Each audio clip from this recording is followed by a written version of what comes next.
This is a production of PBS Charlotte. Just ahead on Carolina Impact. Families here after crossing the border. Relief agencies here helping at the border. Soldiers here enforcing the border. Tonight, we take a closer look at immigration in the Carolinas. Plus, one superintendent takes time out of his busy schedule every week to help students become better readers. And we explore the many talents of a local musician who puts on quite a show all by himself as a one-man band. Literally. Carolina Impact starts now.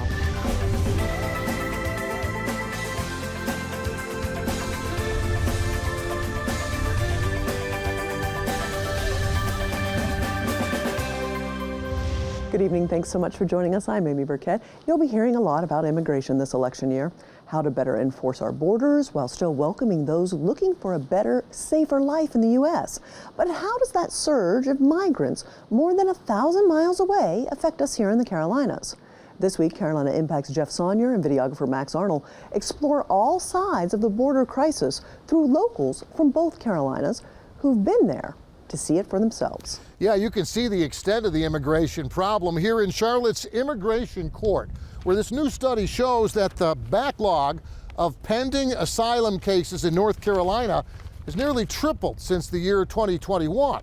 Back then, the Charlotte Immigration Court had 8,240 asylum cases, but in 2022, the number of cases increased to more than 12,000. And last year, well, there were almost 22,000 pending asylum cases, with those thousands of migrant families who crossed the border in Texas now living here in Charlotte, simply waiting for their day in court.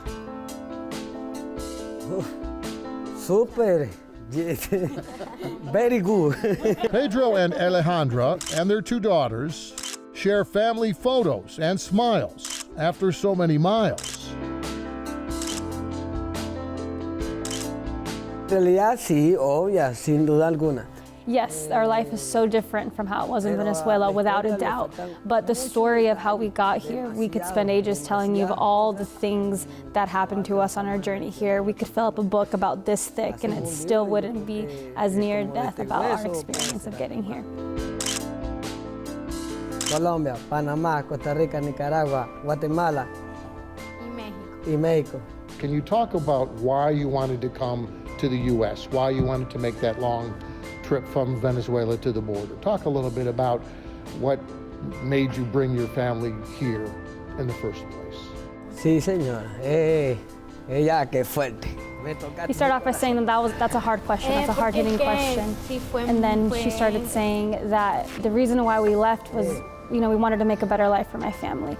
Once we were on the way there, we couldn't stop and think about the past. We needed to go forward, keep moving, and think about the future.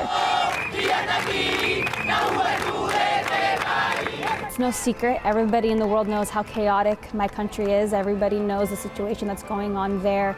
But the hunger that we face, the stress that we faced, we knew that we needed to make a change. Seguimos nuestro camino, llegamos a México. We finally got to Mexico and we had to get on a train to be able to make it down to the border. On that train, it was very dangerous. They almost stole one of my youngest daughter. They almost took her away from me. And just the things that my family had to experience while on that train was very difficult. But once we got to Mexico and we got to the border, we said we finally made it. But the hardest part was yet to come, which was to cross. But after 8 months on the road and 2 more months at the Mexican border on the streets with thousands of other migrant families, well, that's when Pedro and Alejandra met Rusty Price, the founder and CEO of Camino, Charlotte's nonprofit Latino relief agency. And I was just overwhelmed with the reality of what they had actually been through and were going through. And Price sees that same reality for other migrant families every time his group from Camino travels to the Mexican border, offering those families the same simple comforts Camino promised to Pedro and Alejandra: care and prayer. So much fear and threatening situations. They were very guarded at the beginning. Mm-hmm. For me, it was just, let's give them a little bit of a reprieve from what they've been going through. And tell me about what you're seeing firsthand that we're not seeing back here in Charlotte or elsewhere? Being there and meeting the people and understanding their mindset, they're not trying to sneak in. And so we never met one person, and we met hundreds, that weren't following the process that they were told was legal. So in their minds, they're not illegal aliens. They are following our laws to ask for political asylum. If we deport them, our economy collapses. To me, it's the slavery of our generation, and it has to be fixed. Where are you coming from? We're from South Carolina. South Carolina. You got family at home? I do. A wife, a little boy. For now, that fix also involves soldiers from the South Carolina National Guard, who were deployed for a month-long mission at the border in Texas last summer. Right now, our directive is to, hey, deter. We need you to go back to Mexico. We can't let you in this area. We're not using any force or anything like that. It's very cordial, but our mission is to deter the migrants. Roger, this is Lima SOG. We've got a group of migrants down here sitting at approximately 1428. But this video from Scripps News Service shows that even from the American side of the border, even when immigrants do cross illegally, those South Carolina soldiers who were there to stop them were also there to help them.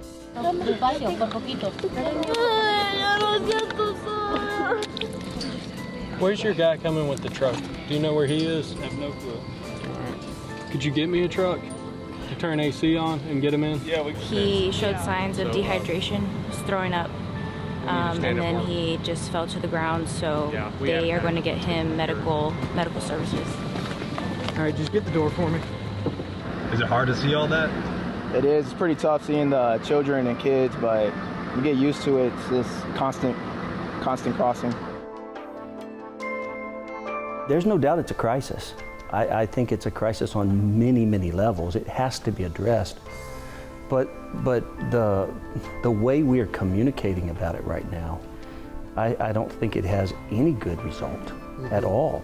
Yo le diría a mis paisanos To all my countrymen and to all my fellow immigrants, I would tell you to really think things through. It's a very difficult journey, lots of hardships, and I know this because I experienced all those hardships with my own family. So we don't want to come to this country to receive handouts. We want to work. We want to create a better life. And while that better life goes on for newcomers here in North Carolina who cross the border to live here, well, so does the waiting. In fact, that same study we mentioned earlier of the immigration court here in North Carolina, it shows the average wait time for an asylum hearing is 1,727 days. That's the 5th highest average in the country. And it adds up to almost 4.5 years of waiting. Amy? Thank you, Jeff. We've got links on our website, pbscharlotte.org, to the relief services that Camino provides here in Charlotte for new immigrants. You can also see the details of that recent study of immigration courts showing just how quickly the backlog of asylum cases is growing here in North Carolina compared to other states. Well, let's switch gears to education now. We're headed to Union County Public Schools, and they've seen improved literacy scores thanks to a buddy program with community volunteers. Carolina Impact's Dara Khalid and videographer Marcellus Jones show us how kids are improving in and out of the classroom with the help of their mentors.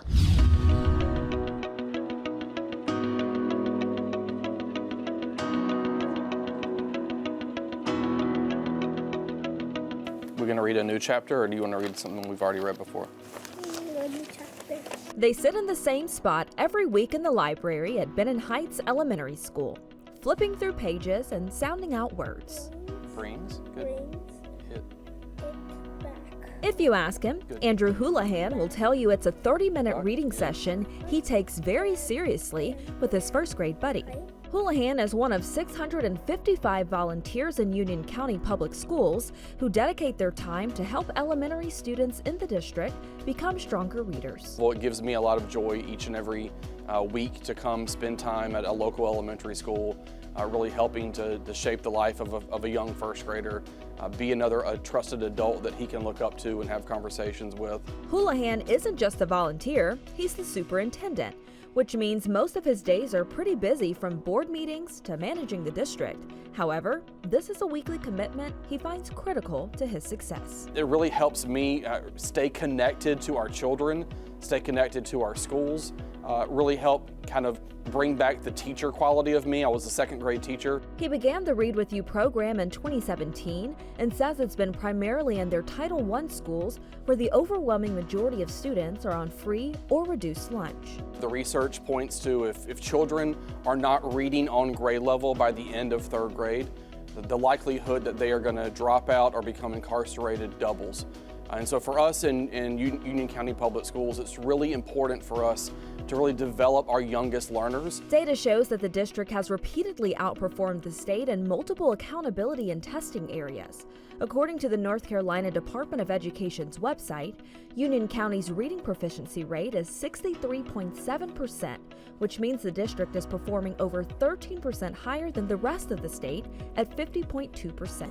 While Read With You is playing a part of that, it's not the only strategy that's contributing to that. We have phenomenal teachers. Our school leaders set goals and have wonderful professional development they put our teachers through.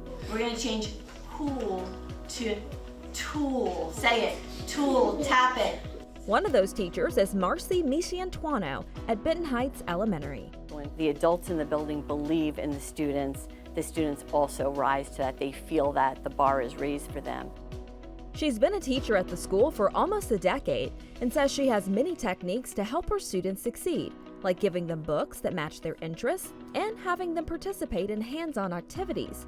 But one of the most important is connecting. The relationships I've built with students over time. I have students that I had in 4th grade that are now, I think, juniors in college that come back every break and volunteer in my classroom. And they've been doing it since they were in high school. Other bonds that Michiantuano says are important are the ones students build with their Read With You buddies. Yay Dan, yay Pam. Why are they saying yay? What the heck? Just a few miles away at Rocky River Elementary School, Denise Arenas and her 6-year-old buddy are doing just that. Okay, what's this book called? The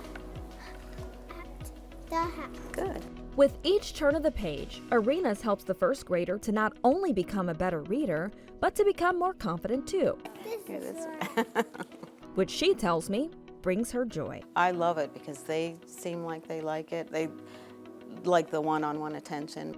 After retiring from 19 years as a preschool teacher, Arenas decided to become a Read With You volunteer last year. I'm on the Union County newsletter thing, so I get those, and they were looking for reading buddies. I wanted to do something with kids, so I found that and signed up. As a mother of 3, she was committed to making her own children great readers too. We read every night, just about when they were little, and all 3 of them liked reading. Now I have a granddaughter, so I've been doing the same thing with her. So whether she's reading with her family or with the children in Union County, Arenas says she plans to continue making a difference. For Carolina Impact, I'm Dara Khalid. Thank you, Dara. Officials in Union County Public Schools tell us they're looking for more reading volunteers. Well, here's an interesting statistic. Research shows the average American eats about 30 donuts a year. I don't think I eat that many, but I admit to having a sweet tooth. Videographer Marcellus Jones takes us inside Beyond Amazing Donuts to learn what it takes to be in this popular business.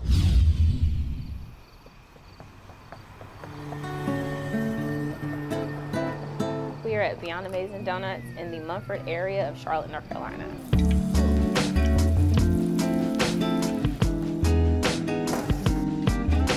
I always knew I wanted to pursue something in terms of like opening my own space. At first I thought it was gonna be biscuits or chocolate. I even thought about empanadas. Then I eventually was introduced to donuts and I was like, I can do this. For starters, the process of our dough is a 24-hour process. So if we need dough for Wednesday, it's starting on Monday. And everything is fried and rolled out the morning of. The donuts that don't sell, they don't roll over to the next day. One way of ensuring freshness is that everything is literally made the morning of. Our donut flavors are inspired by my family, friends, and pretty much my pastry journey. Our most popular is the brown butter with sorghum caramel. It's one of the 6 staple flavors. It's also the flavor that I made for my grandma, because when we were little, she would eat slices of white bread with room temp butter and molasses, and it became one of my favorite snacks. So I was just like, how can I take that experience and that memory and turn it into a donut flavor that is approachable and still offer people something a little different. The black garlic everything is our most intimidating flavor. It is also something that I made or thought of. What I like about it most is that it is an umami experience, but it also registers like my Southern upbringing, which is why I was excited to throw in the dry collards. I come to Beyond Amazing Donuts because they are amazing donuts, genuinely. They are light and perfect, and they help me get my morning started. We implement seasonal items, or the goal is to use seasonal items also to interact with local farmers or local purveyors with goods that they have that we could use in our products as well. So I'll take the list from Fresh List, that's the name of the company that I partner with. I take their list, I see what they have available, and I kind of just sit down and I look at current trends within the pastry world, talk to all of my chef friends, like, hey guys, I have this idea. How do you think I could turn that into a donut flavor? But I am constantly thinking about donut flavors. I used to come once a week. I've had to cut back to be healthier, but I try to come at least on like the bi-weekly level. My favorite donut is probably the maple old fashioned. Just really high quality, not too many bells and whistles to it, super, super simple. And if you can make something super simple taste extraordinarily good, I think that shows an intense skill level. My goal is to just take people kind of on a journey with me and with the shop in terms of opening up their palate to different flavors. What I like most about the Beyond Amazing part is that this entire journey is just like more than donuts to me. It goes beyond just this shop or offering up what we do offer. Everything makes sense, and it just goes beyond the purchase of a donut. Okay, now I'm hungry for a donut. Thanks so much, Marcellus. Jasmine tells us she plans to keep expanding. Finally tonight, at the end of each Carolina Impact, we usually take a moment to ask you if you know of any interesting people or story ideas that might make good features here on the program. Well, this next story began exactly in that fashion, right here in this studio. Carolina Impact's Jason Terzes joins us with details. Well, from time to time, we have various groups or organizations come visit our PBS Charlotte studios for a little station tour. It usually includes guests sitting right here in studio as this program, Carolina Impact, is recorded. Once the show is over, we'll usually answer questions from our visitors. And the one question we get asked the most, where do you get your story ideas from? And the answers could be really from anywhere. It's our own research or different emails that we get, or viewers like you. Well, on one recent station tour, after asking that very question, a few visitors in the group pointed to another gentleman in the audience and said, "That guy right there." And that's how this particular story began.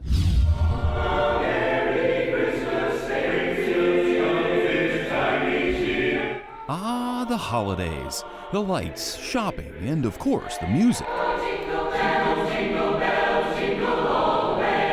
During this holiday season, members of the men's singing group Gold Standard Chorus merged talents with the ladies of the Queen Charlotte Chorus, putting on a holiday show at St. Stephen's United Methodist Church.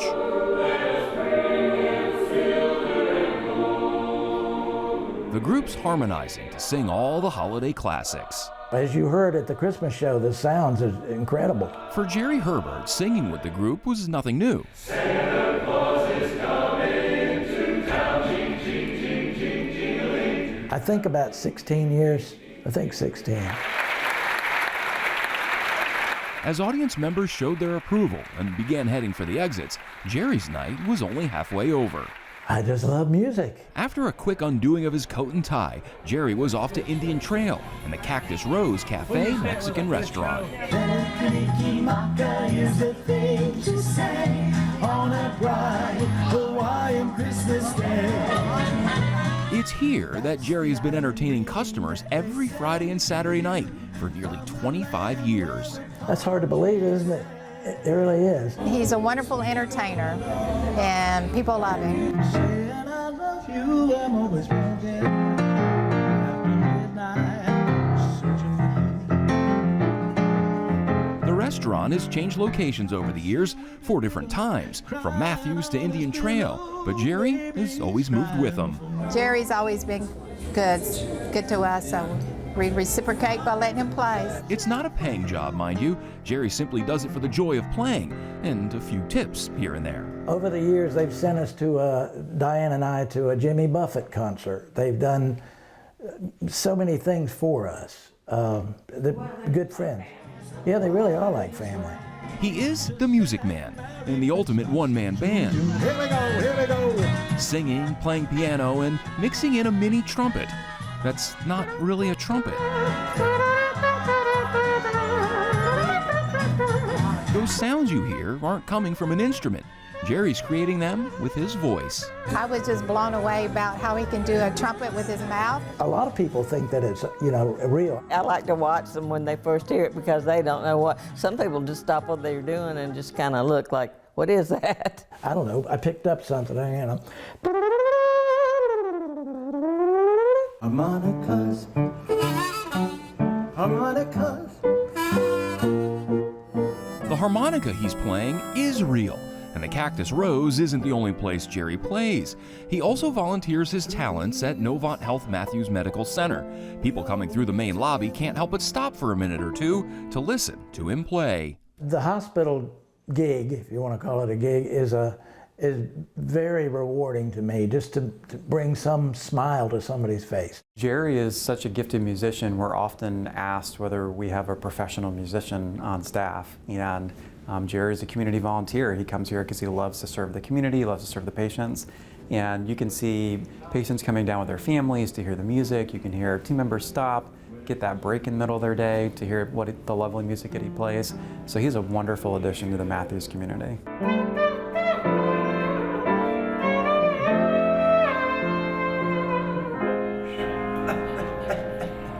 For Jerry, his love affair with music began at a young age. You didn't get that, did you?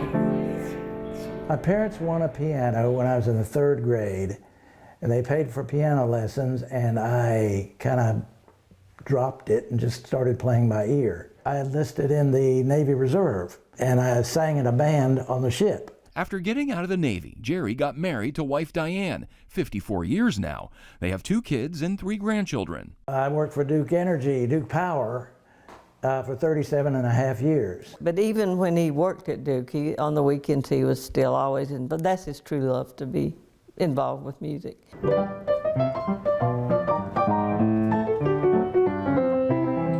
But through the years, music has always played an integral part of his life, singing and playing in various ensembles over the years, dressed as Phantom of the Opera, a monk, even Elvis.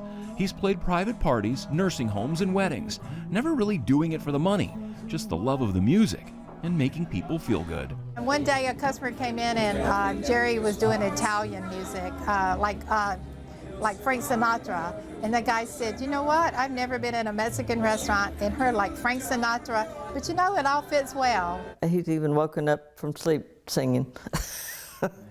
He's even answered me in a question singing. So he sings a lot. I guess it's just my life. I've been enjoying it for a long, long time. And according to Jerry, he's not done yet. Before I die, I want to get really, really good on the guitar. So I've got many years ahead of me. Okay, so I love Jerry. I loved him when I met him when he was here in our studio audience. But my question for you is, did he say how long he wanted to continue to play? He did, and the answer is actually as long as he's physically able. Jerry is 76 years old now, and he does have some back issues, so standing for long periods of time can leave him in some pain, but at least with the gigs that he has going at the hospital and the restaurant, he's able to sit, so as long as he can continue to do that, he says he's good, and he just enjoys it. He just enjoys playing for people and seeing smiles on their faces, and regardless of the setting or whatever, he just enjoys being out there and doing it and performing and just giving people joy. And I can see how he does that so well. You give us joy by telling the story. Thank you.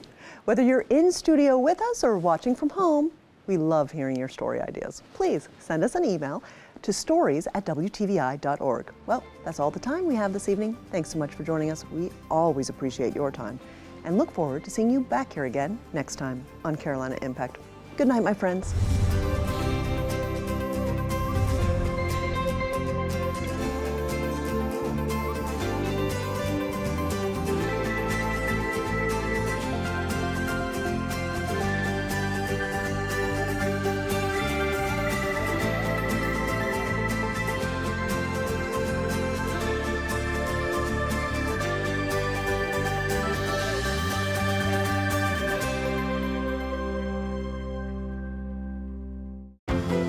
This is a production of PBS Charlotte.